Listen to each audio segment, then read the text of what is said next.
Israel और Hamas के बीच जो सीज फायर हुआ था उसको लेकर एक अहम खबर आ रही है कि किस तरीके से अब यह सीज फायर जमीन पर उतरता दिखाई दे रहा है। सबसे बड़ी बात यह है कि कौन कौन से देश यहां पर अपनी शांति सेना भेज रहे हैं, यहां पर अपने फौजी भेज रहे हैं, उसको लेकर बड़ा अपडेट आया है। मैं हूं खुर्रम शहजाद और आप देख रहे हैं न्यूज 18 का डिजिटल प्लेटफॉर्म। दरअसल जिस तरीके से अमेरिकी राष्ट्रपति डोनाल्ड ट्रंप ने एक 20 नुकाती सीज फायर का ऐलान किया था और उस पर हमास को और इजराइल को तैयार भी किया था। जी हां, ये पूरा श्रेय जो है वाकई अमेरिकी सदर डोनाल्ड ट्रंप को जाता है। लेकिन अब जो बड़ी खबर आ रही है कि जिस तरीके से 15 बंधकों के जो शव हैं, 15 हॉस्टेजेस जो थे जिनकी मौत हो गई थी, उनके शव हमास की तरफ से लौटा दिए गए हैं। हालांकि अभी भी 13 शव बाकी हैं, लेकिन अब क्योंकि मरहला यह है कि इजराइल अपने फौजी पीछे हटाएगा और वहां पर जो इंटरनेशनल सिक्योरिटी फोर्स है, जो इजराइल में सिक्योरिटी माफ कीजिएगा फलस्तीन में और गाजा में जो सिक्योरिटी को संभालेगी इंटरनेशनल फोर्स, उसकी अब बारी है। और इसको लेकर बड़ी खबर ये आ रही है कि तुर्की अपनी फौजी भेज रहा है।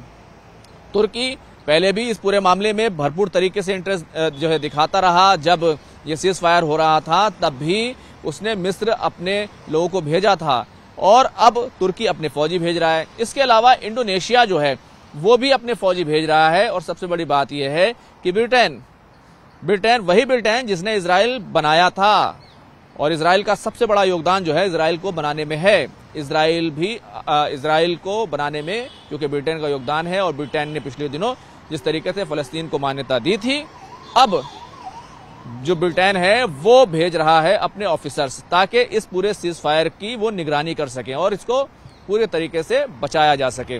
तो कुल मिलाकर ये बड़ा घटनाक्रम जो है होने जा रहा है। और ये जो सारा बयान सामने आया है, ये दरअसल जो अमेरिकी उपराष्ट्रपति हैं जेडी वेंस, वो इजराइल के दौरे पर हैं। उन्होंने जहां के इजराइल के राष्ट्रपति इसहाक से मुलाकात की, बेंजामिन नेतन्याहू से मुलाकात की। हालांकि जब ये मुलाकात हो रही थी और जिस तरीके से जो इंटरनेशनल सिक्योरिटी फोर्सेस हैं अब गाजा में उनको तैनात करने की बारी है, तो उसमें इजराइल के अंदर एक खलबली मची हुई है और नेतन्याहू को ये कहते हुए काफी ज्यादा निशाना बनाया जा रहा है कि इजराइल झुक गया है, इजराइल को अमेरिका चला रहा है।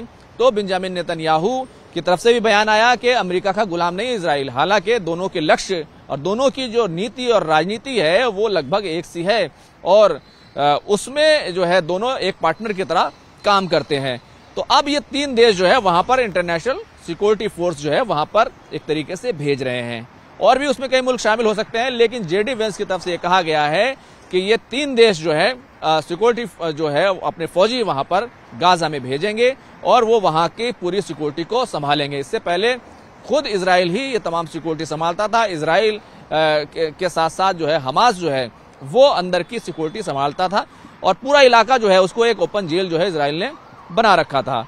अब इस खबर से आगे की खबर यह है कि अब जेडी वेंस को इस बात का, यानी कि अमेरिका को इस बात का एहसास हो गया है कि जो हमास को हमें उससे हथियार डलवाने हैं और पूरी तरीके से हमास को इख्तिदार से, सत्ता से बाहर करना है, वो इतना आसान काम नहीं है और सिक्योरिटी को संभालना भी आसान काम नहीं है। हालांकि अगर देखें तो इस पूरे मामले में इजराइल को तैयार रखना, उसको तैयार करना, उससे अपनी बात मनवाना, ये एक इम्पोर्टेंट और अहम पहलू है।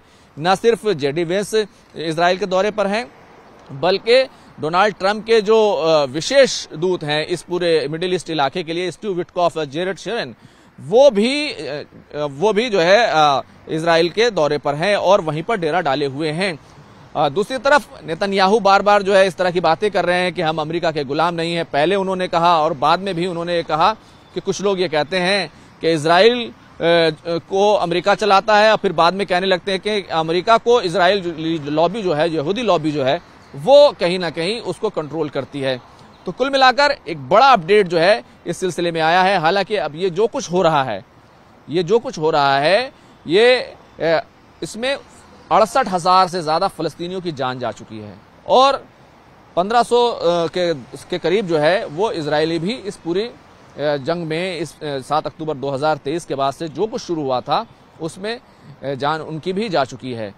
7 अक्टूबर को जब हमास ने हमला किया था, और हमास ने जब हमला किया उस वक्त 1200 लोग मारे गए थे, 1200 इजरायली मारे गए थे, और 250 लोगों को होस्टेज बना लिया गया था, उनको अगवा कर लिया गया था।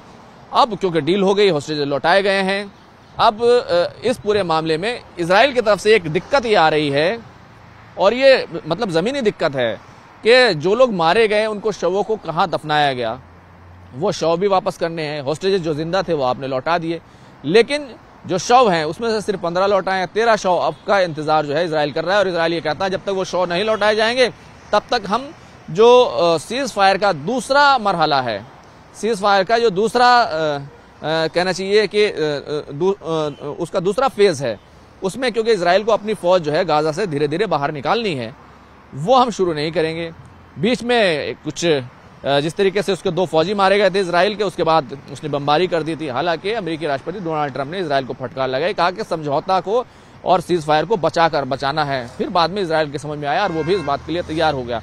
लेकिन अब इस पूरी सीज फायर और जो सिक्योरिटी का जो वहां पर घटनाक्रम हो रहा है, क्योंकि तुर्की अपने फौजी भेज रहा है, ब्रिटेन अपने ऑफिसर भेज रहा है, इंडोनेशिया अपने फौजी भेज रहा है, हो सकता है पाकिस्तान के भी फौजी जाएं, लेकिन इस पूरे घटनाक्रम में जो नेतन्याहू है वो अपनी जनता को मनाने में लगे हैं कि हम अमेरिका के सामने झुके नहीं हैं, क्योंकि कहीं ना कहीं अगर वहां इंटरनेशनल फोर्सेस रहती हैं तो इसका मतलब ये होगा कि इजराइल जो कुछ मनमानी अब तक गाजा में करता रहा है वो उसके लिए करना आसान नहीं होगा, और अगर वहां पर डेवलपमेंट के काम होते हैं उस पर हमला करना आसान नहीं होगा।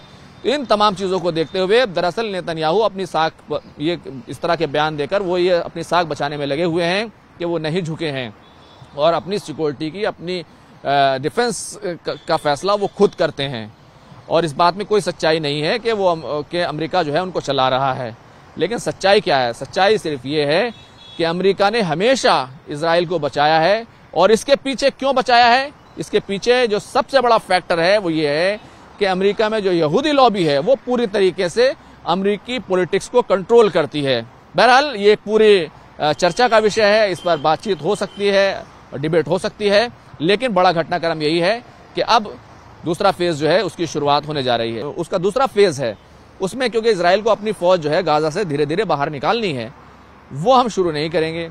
बीच में कुछ जिस तरीके से उसके 2 फौजी मारे गए थे इजराइल के, उसके बाद उसने बमबारी कर दी थी। हालांकि अमेरिकी राष्ट्रपति डोनाल्ड ट्रंप ने इजराइल को फटकार लगाई, कहा कि समझौता को और सीज फायर को बचाना है। फिर बाद में इजराइल के समझ में आया और वो भी इस बात के लिए तैयार हो गया।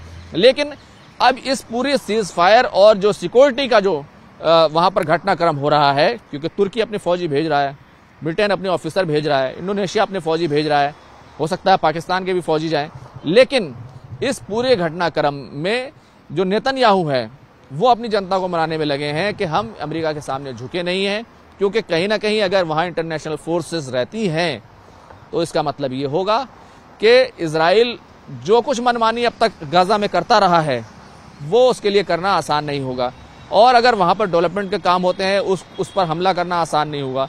इन तमाम चीज़ों को देखते हुए दरअसल नेतन्याहू अपनी साख ये इस तरह के बयान देकर वो ये अपनी साख बचाने में लगे हुए हैं कि वो नहीं झुके हैं और अपनी सिक्योरिटी की, अपनी डिफेंस का फैसला वो खुद करते हैं। और इस बात में कोई सच्चाई नहीं है कि अमेरिका जो है उनको चला रहा है। लेकिन सच्चाई क्या है? सच्चाई सिर्फ ये है कि अमेरिका ने हमेशा इजराइल को बचाया है, और इसके पीछे क्यों बचाया है, इसके पीछे जो सबसे बड़ा फैक्टर है वो ये है कि अमेरिका में जो यहूदी लॉबी है वो पूरी तरीके से अमेरिकी पॉलिटिक्स को कंट्रोल करती है। बहरहाल ये एक पूरी चर्चा का विषय है, इस पर बातचीत हो सकती है, डिबेट हो सकती है, लेकिन बड़ा घटनाक्रम यही है कि अब दूसरा फेज जो है उसकी शुरुआत होने जा रही है। कैमरामैन प्रहलाद के साथ खुर्रम शहजाद, न्यूज़ 18 दिल्ली।